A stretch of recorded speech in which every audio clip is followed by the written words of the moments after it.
Hi there, how are you all? I hope all of you are doing well in your field and welcome back to Welcome Canada YouTube channel. Let's go towards the learning another important topic which is related to chapter 3, and the chapter 3 name is Overview of Economics.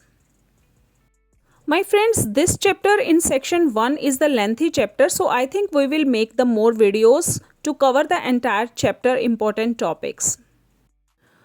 Okay, my sweet viewers, so please subscribe Welcome Canada YouTube channel because your support is necessary for growing my channel. Okay, let's start with this chapter with the economic definition. How would you define economics? So what is economics? Economics is a social science concerned with an understanding of production, distribution and consumption of goods and services. My friends, economics is fundamentally about understanding the choice individuals make and how the sum of those choices affect our market economy. Economics is divided into two main topics, microeconomics and macroeconomics. Microeconomics analyzes the market behavior of individual consumers and firms, how prices are determined, how prices determine the production, distribution and use of goods and services. In exams, questions asks like that, how do minimum wages law affect the supply of labor and company profit margin? So it goes with the microeconomics or the macroeconomics. So the answer is microeconomics. What is macroeconomics? Macroeconomics focuses on the performance of economy as a whole. Similar like previous one, in exams questions asks like that, why did total output shrink last quarter? So it relate to macroeconomics. Now my friends, let's discuss what are the three main groups of decision maker in the economics. So the three main groups that interact in the economy are consumers, firms and governments. Let's take a look one by one on each group. First is consumers. Consumers set out to maximize their satisfaction or well-being within the limitation of their available resources, income from employment, investments and other sources. Second group is firms. Firms are set out to maximize profits by selling their goods and services to consumers, governments or other firms. Last group is government. Governments spend money on education, healthcare, employment training and the military. And they oversee regulatory agencies and they take part in public work projects including highway, hydroelectricity plants and airports. So friends, if you haven't subscribed Welcome Canada YouTube channel, please subscribe as soon as possible. Thank you for subscribing Welcome Canada. Okay learners, how would you define what a market is? A market is any arrangement that allow buyers and sellers to conduct business with one another. For instance, the fixed income market is a network of investment professionals, distribution channels, suppliers, wholesalers who develop and trade products to meet various investors' needs. This is important according to exam, the two general economic principles that help to explain the interaction between demand and supply. Let's take a look of the first principle, and that is demand. The quantity demanded of a good or service is the total amount consumers are willing to buy to a particular price during a given time period. Please note friends, according to law of demand, higher the price, lower the quantity demanded, while lower the price, higher the quantity demanded and other factors held constant. So the second principle of economy is supply.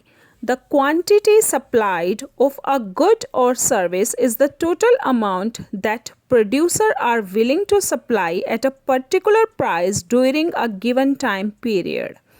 According to law of supply, higher the price of a good, greater the quantity supplied. So my friends, this is the most important questions generally asked in exam. And what does market equilibrium implies? the market equilibrium, the interaction that take place between buyer and seller in the market ultimately determine an equilibrium price for the product. Basically, the price that match what someone is willing to pay for the product with the price that which someone is willing to supply for it. GDP, the gross domestic product, is the market value of all final goods and services produced within a country in a given time period, usually a year or a quarter. The quarterly report are used to keep track for a short-term activity within the market, while the annual report are used to examine trend and change in the production and the standard of living. So please keep in mind. What is a final good? A final good is a finished product, one that is purchased by the ultimate end user. So my learners, let's take a look on another important topic, and that is the 3 ways of measuring GDP. And the first is expenditure approach, second is income approach, and the third is production approach. So friends, how can you calculate GDP using the expenditure approach? It adds up everything that consumers, business, government spend money on during certain time period. Please take a look of the formula of the expenditure approach GDP calculation. GDP is equal to C plus I plus G plus X minus M. Here C is the personal consumption, I is investment, G is the government spending on goods and services, and X minus M, that means export less import. What is income approach? Income approach starts that total spending on goods and services should equal the total income generated by producing all those goods and services. The GDP using income approach is the sum of all income generated by this economic activity. Please subscribe, welcome Canada, and come back to the point. And the third is the production approach. It is also called the value added approach. It calculates the all industrial output and subtract the value of all goods and services. Then we will find out the production approach. So my friends, this is very important. So please keep in mind for the exam. In theory, GDP measured by all 3 different approaches should be same. Okay, the real GDP and the nominal GDP, these are very important. So let's take a look first, nominal GDP. Nominal GDP is the dollar value of all goods and services produced in a given year at prices that prevailed in that same year. So the real GDP is also called the constant dollar GDP, and it is the dollar value of all goods and services produced in a given year valued at price that prevailed in some base year. Okay my friends, and this is the important formula that generally asked in the exam. And real rate of return, what is that?